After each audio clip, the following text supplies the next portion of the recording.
엄마, 이번만 도와주시면 정말 성공할 것 같아요. 아버지, 다른 친구 부모님들은 다 해주시는데. 어머니, 제가 꼭 효도하겠습니다. 이번 한 번만 더. 매일 밤 수많은 부모님들이 이런 자녀들의 말에 잠 못 이루고 계십니다. 평생 모은 돈을 자녀에게 쓰자니 불안하고 안 쓰자니 마음이 아픕니다. 이번이 마지막이겠지라는 생각으로 도와줬다가 더 큰 후회를 하신 분들, 자녀의 행복을 바라는 마음에 본인의 노후를 모두 희생하신 분들, 혹시 지금 이 이야기가 나의 이야기처럼 느껴지시나요? 30년간 성실하게 일하시다 모든 것을 자녀에게 주고 기초생활수급자가 되신 은행원, 자녀의 사업 실패로 평생 일군 가게를 잃어버린 자영업자, 자녀 교육에 모든 것을 쏟아부었다가 홀로 힘겨운 노후를 보내고 계신 교사. 우리 주변에는 이런 안타까운 이야기들이 너무나 많습니다. 하지만 과연 이것이 자녀를 위한 최선의 선택이었을까요? 부모의 헌신적인 지원이 오히려 자녀의 인생에 독이 될 수는 없을까요? 오늘은 우리 주변의 실제 사례들을 통해 자녀 사랑이라는 이름으로 저지르기 쉬운 실수들과 그 해결책에 대해 이야기 나누어 보려 합니다. 특히 부모님의 노후는 지키면서도 자녀의 자립심을 키워줄 수 있는 현명한 방법들을 함께 찾아보겠습니다. 먼저 30년 넘게 은행에서 근무하시다 정년 퇴직하신 김영호님의 이야기를 들려드리겠습니다. 김영호님은 평생 성실하게 일하시며 자녀 셋을 키우셨습니다. 월급의 절반은 꼭 저축하셨고 퇴직할 때쯤에는 3천만 원 정도의 예금과 매달 받으시는 180만 원의 연금이 있었습니다. 그런데 지금 김영호님은 기초연금 30만 원으로 겨우 생활하고 계십니다. 어떻게 이렇게 되었을까요? 첫째가 직장을 그만두고 치킨집을 하겠다며 1,000만 원만 빌려달라고 했습니다. 아버지, 이번만 도와주시면 꼭 성공해서 효도하겠습니다. 아들의 간절한 부탁에 퇴직금의 일부를 빌려주셨죠. 하지만 치킨집은 6개월 만에 문을 닫았고 아들은 또다시 분식집을 해보겠다며 500만 원을 더 요청했습니다. 자식 이야기에 마음이 약해지신 김영호님은 또 돈을 마련해 주셨습니다. 둘째는 결혼하면서 신혼집 전세 자금이 필요하다고 했습니다. 다른 친구들, 부모님들도 다 해주시는데 그렇게 1,500만 원을 지원해 주셨죠. 셋째는 학원을 차리겠다며 돈을 요청했습니다. 제가 꼭 성공해서 아버지 모시고 살겠습니다. 그렇게 남은 예금에서 1,000만 원을 또 지원하셨습니다. 문제는 여기서 끝나지 않았습니다. 자녀들의 사업은 모두 실패로 돌아갔고 전세금도 월세로 바뀌면서 추가 지원이 필요했습니다. 그렇게 조금씩 도와주다 보니 모아둔 돈은 바닥이 났고 매달 받으시는 연금마저도 자녀들 지원에 거의 다 쓰게 되었습니다. 당시에는 자녀들이 안정될 때까지만 도와주면 된다고 생각했어요. 하지만 한번 지원하기 시작하니 끝이 없더군요. 이제는 제가 아파도 찾아오지도 않아요. 명절에도 오지 않고요. 이번에는 30년간 고등학교 교사로 재직하시다 퇴직하신 이미경 선생님의 이야기를 들어보겠습니다. 이미경 선생님은 남편과 함께 맞벌이를 하며 두 자녀를 키우셨습니다. 평생 교직에 몸담으셨던 선생님은 자녀 교육에 특히 관심이 많으셨죠. 아이들이 좋은 대학을 가면 인생이 편해질 거라 생각했어요. 그래서 학원비를 아끼지 않았죠. 한 달에 100만 원씩 들었지만 그게 미래를 위한 투자라고 생각했으니까요. 두 자녀 모두 좋은 대학에 입학했지만 문제는 그때부터였습니다. 큰딸은 졸업 후 취업이 안 된다며 대학원에 진학하겠다고 했습니다. 엄마, 이제 취업하려면 석사는 기본이래요. 등록금과 생활비로 학기당 500만 원씩 2년 동안 2천만 원이 들어갔습니다. 작은 아들은 공무원 시험을 준비한다며 3년 동안 집에서 공부했습니다. 아들아, 그만하고 취업할 때도 됐잖아. 라고 말씀하시면 엄마, 한 번만 더요. 이번에는 꼭 붙을 것 같아요. 라고 했답니다. 결국 이미경 선생님 부부의 퇴직금은 자녀들 뒷바라지로 거의 다 나갔습니다. 교육자로서 자녀 교육에 투자하는 게 옳다고 생각했어요. 하지만 지금 생각해보면 아이들의 자립심을 키워주는 게 더 중요했던 것 같아요. 부산에서 작은 식당을 하시던 박성민님의 이야기도 들어볼까요? 20년 넘게 운영하던 식당이 입소문을 타면서 한 달 매출이 1,000만 원을 넘는 작은 성공을 이루셨습니다. 그러던 어느 날 은퇴를 고민하시던 박성민님은 큰아들에게 가게를 물려주기로 결심하셨습니다. 아들이 경영학을 전공했으니 더 잘할 수 있을 거라 생각했죠. 거기다 어릴 때부터 가게 일을 도우면서 자랐으니까요. 하지만 결과는 어땠을까요? 아들은 전통적인 메뉴를 없애고 새로운 메뉴를 도입했습니다. 오랜 단골 손님들은 하나둘 발길을 끊었고 매출은 급감했습니다. 직원들과의 갈등도 생겼죠. 결국 1년도 채 되지 않아 가게는 문을 닫아야 했습니다. 20년 일군 가게가 이렇게 될 줄은 몰랐어요. 더 안타까운 건 아들이 자신감을 완전히 잃어버렸다는 거예요. 지금은 취업조차 힘들어하고 있습니다. 작은 공장을 운영하시던 최병철님의 사례도 비슷합니다.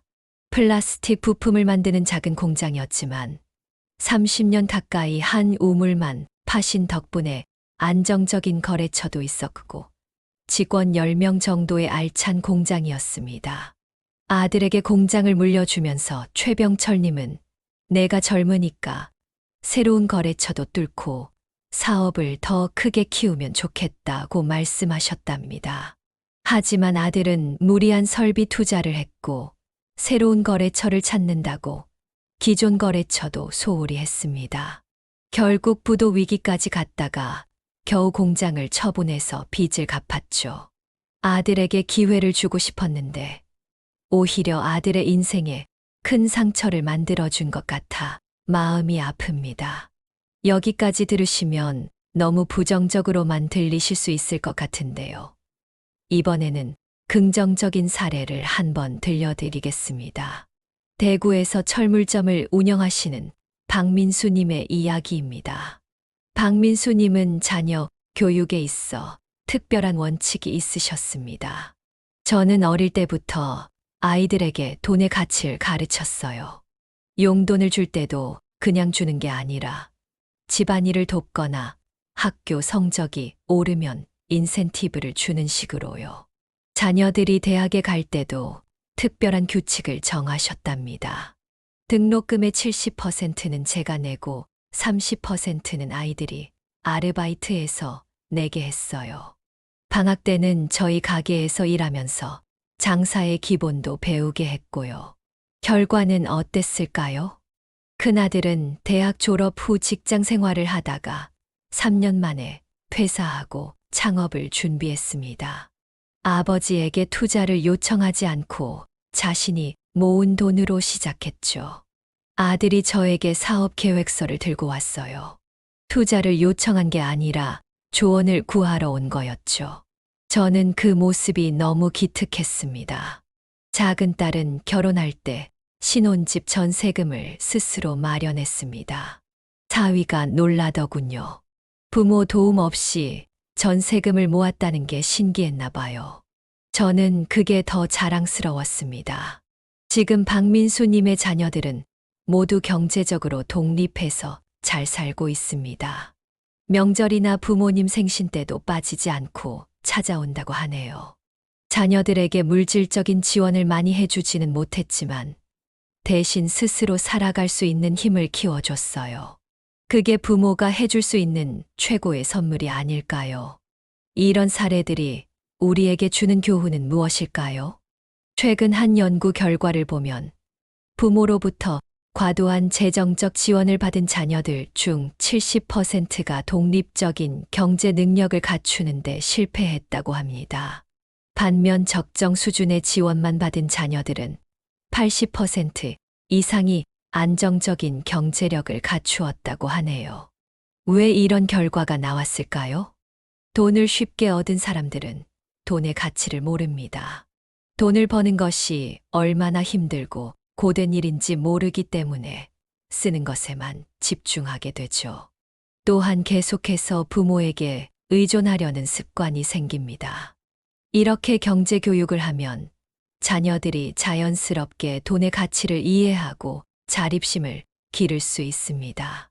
특히 요즘은 자녀들도 부모 부양에 대해 다른 생각을 가지고 있다는 점을 알아야 합니다.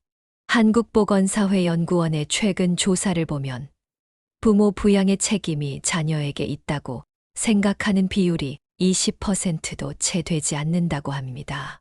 반면 부모가 스스로 노후를 준비해야 한다는 의견은 80%가 넘었죠. 그렇다면 부모는 어떻게 노후를 준비해야 할까요? 첫째, 국민연금만으로는 부족합니다. 퇴직연금, 개인연금 등 추가적인 연금 준비가 필요합니다. 월급의 최소 10%는 노후를 위해 저축하세요. 둘째, 아플 때를 대비한 보험이 필요합니다. 실버보험이나 간병보험 등을 미리 준비해두면 좋습니다. 셋째, 소일거리나 취미가 있어야 합니다. 텃밭을 가꾸거나 동네 도서관에서 책을 읽는 등 돈 들이지 않고도 할 수 있는 취미를 만드세요. 넷째, 또래 친구들과의 교류가 중요합니다. 복지관이나 문화센터의 프로그램에 참여하면 좋은 친구들을 만날 수 있습니다. 다섯째, 작더라도 고정 수입이 있으면 좋습니다. 동네 지역아동센터에서 아이들을 돌보거나 아파트 택배 관리 등 가벼운 일거리를 찾아보세요. 무엇보다 자녀에게 의지하지 않고도 행복한 노후를 보낼 수 있다는 자신감이 중요합니다. 서울에 사시는 한 할머니는 이렇게 말씀하셨습니다. 처음에는 자식들한테 용돈 받는 게 당연하다고 생각했어요. 근데 지금은 달라요. 작은 일이라도 내가 하면서 버는 돈으로 손주들 용돈도 주고 친구들이랑 밥도 먹고 그래요. 그게 더 당당하고 좋아요. 부산의 한 할아버지는 이런 말씀을 하셨습니다. 나이 들어서 자식한테 손 벌리는 것보다 서러운 게 없어요. 작은 돈이라도 내가 벌 수 있을 때 열심히 모아둬야 해요. 그래야 자식들 얼굴도 당당하게 볼 수 있고 내 노후도 행복해져요. 이제는 달라져야 합니다. 자녀에 대한 사랑을 표현하는 방식이 꼭 돈이어야 할까요? 오히려 자녀가 스스로 성장할 수 있는 기회를 주는 것이 진정한 사랑이 아닐까요? 한 연구에 따르면 부모의 정서적 지지를 받은 자녀들이 물질적 지원을 받은 자녀들보다 더 높은 성취도를 보였다고 합니다. 돈이 아닌 믿음과 응원이 자녀의 성장에 더 중요한 역할을 한다는 거죠. 특히 요즘처럼 불확실한 시대에는 더욱 그렇습니다. 부모가 평생 자녀를 지원해 줄 수는 없습니다. 오히려 어려움을 극복하는 방법을 알려주고 실패해도 다시 일어설 수 있는 용기를 주는 것이 더 중요합니다. 지금까지 우리는 많은 이야기를 나누었습니다. 은행원이었던 김영우님, 교사였던 이미경님, 자영업자였던 박성민님. 이분들의 이야기는 결국 우리 모두의 이야기일지도 모릅니다. 자녀를 향한 지나친 사랑이 오히려 독이 되어 돌아온 안타까운 순간들. 하지만 그 속에서 우리는 중요한 진실을 발견했습니다. 진정한 부모의 사랑은 자녀의 손을 잡아주는 것이 아니라 자녀가 스스로 걸을 수 있도록 놓아주는 것이었습니다. 대구의 철물점 사장님이 보여주신 것처럼 어릴 때부터 차근차근 경제관념을 심어주고 자립심을 키워준 자녀들은 결국 자신의 힘으로 단단하게 서 있었습니다. 그들은 부모에게 의지하지 않고도 자신의 길을 찾아갔고, 오히려 그것이 부모와 자녀 모두에게 더 큰 행복이 되었습니다. 우리가 잊지 말아야 할 것이 있습니다. 자녀는 우리의 소유물이 아닙니다. 그들은 우리가 영원히 지켜줄 수 없는 자신만의 인생을 살아가야 할 독립된 존재입니다. 부모가 할 수 있는 가장 위대한 선물은 무엇일까요? 그것은 자녀가 넘어질 때마다 일으켜 주는 것이 아니라 넘어지더라도 다시 일어설 수 있는 힘을 키워주는 것입니다. 실패하더라도 다시 도전할 수 있는 용기를 심어주는 것입니다. 스스로의 힘으로 살아갈 수 있다는 자신감을 키워주는 것입니다. 그리고 잊지 마세요. 당신의 행복한 노후야말로 자녀에게 줄 수 있는 가장 큰 선물이라는 것을. 건강하고 당당한 부모의 모습이야말로 자녀가 진정으로 바라는 것이라는 것을. 마지막으로 한 가지 질문을 드리며 이 글을 마무리하고자 합니다. 당신은 자녀에게 물고기를 주고 계신가요? 물고기 잡는 법을 가르쳐 주고 계신가요? 이제 선택은 당신의 몫입니다. 구독과 좋아요, 알림 설정은 더 좋은 영상을 만드는데 도움이 됩니다. 감사합니다.